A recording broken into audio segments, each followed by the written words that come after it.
Another surprising circumstance, my watch was restored to the table from which it had been so mysteriously withdrawn, but it had stopped at the very moment it was so withdrawn, nor, despite all the skill of the watchmaker, has it ever gone since. That is, it will go in a strange erratic way for a few hours, and then come to a dead stop. It is worthless. Nothing more chanced for the rest of the night. Nor, indeed, had I longed to wait before the dawn broke. Nor till it was broad daylight did I quit the haunted house. Before I did so, I revisited the little blind room in which my servant and myself had been for a time imprisoned. I had a strong impression, for which I could not account, that from that room had originated the mechanism of the phenomena, if I may use the term, which had been experienced in my chamber.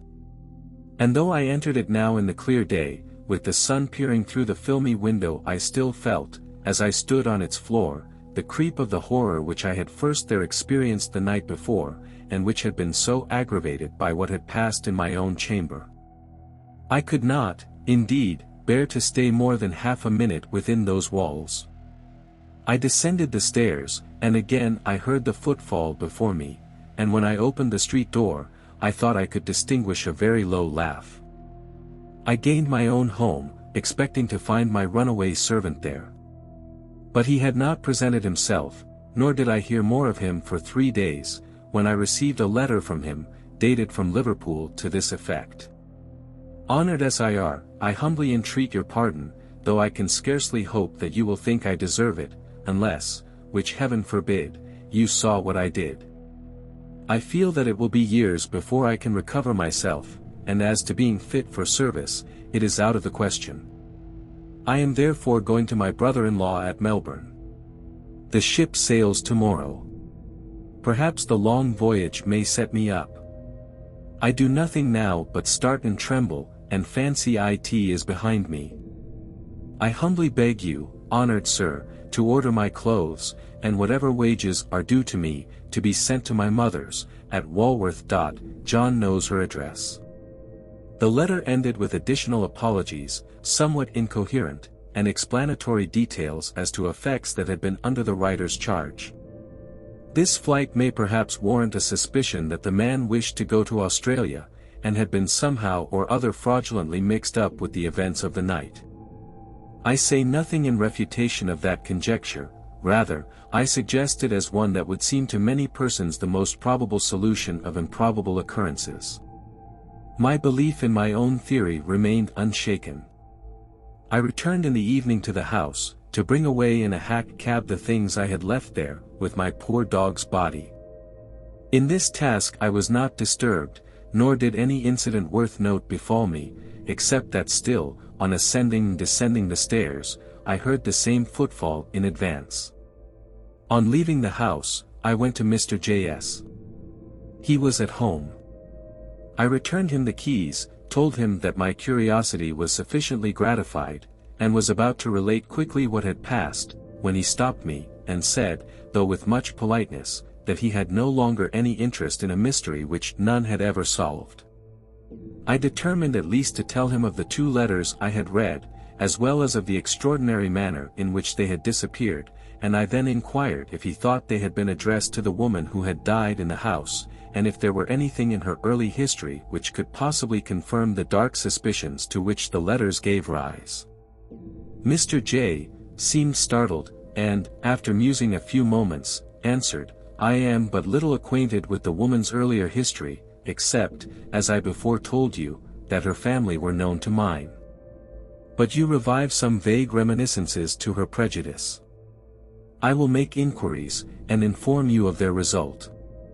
Still, even if we could admit the popular superstition that a person who had been either the perpetrator or the victim of dark crimes in life could revisit, as a restless spirit, the scene in which those crimes had been committed, I should observe that the house was infested by strange sights and sounds before the old woman died.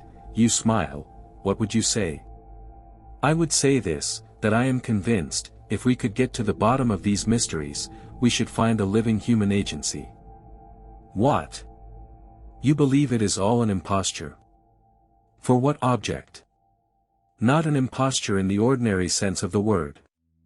If suddenly I were to sink into a deep sleep, from which you could not awake me, but in that sleep could answer questions with an accuracy which I could not pretend to when awake, tell you what money you had in your pocket, nay, describe your very thoughts, it is not necessarily an imposture, any more than it is necessarily supernatural.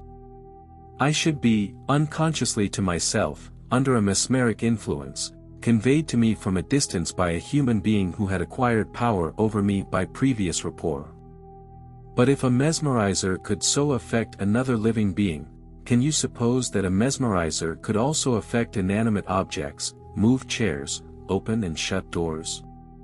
Or impress our senses with the belief in such effects, we never having been en rapport with the person acting on us? No. What is commonly called mesmerism could not do this, but there may be a power akin to mesmerism, and superior to it, the power that in the old days was called magic. That such a power may extend to all inanimate objects of matter I do not say, but if so, it would not be against nature, it would be only a rare power in nature which might be given to constitutions with certain peculiarities, and cultivated by practice to an extraordinary degree. That such a power might extend over the dead, that is, over certain thoughts and memories that the dead may still retain, and compel, not that which ought properly to be called the soul, and which is far beyond human reach, but rather a phantom of what has been most earth-stained on earth, to make itself apparent to our senses, is a very ancient though obsolete theory, upon which I will hazard no opinion. But I do not conceive the power would be supernatural. Let me illustrate what I mean from an experiment which Paracelsus describes as not difficult, and which the author of the Curiosities of Literature cites as credible. A flower perishes, you burn it. Whatever were the elements of that flower while it lived are gone, dispersed, you know not whither, you can never discover nor recollect them. But you can, by chemistry, out of the burnt dust of that flower, raise a spectrum of the flower, just as it seemed in life. It may be the same with the human being. The soul has as much escaped you as the essence or elements of the flower.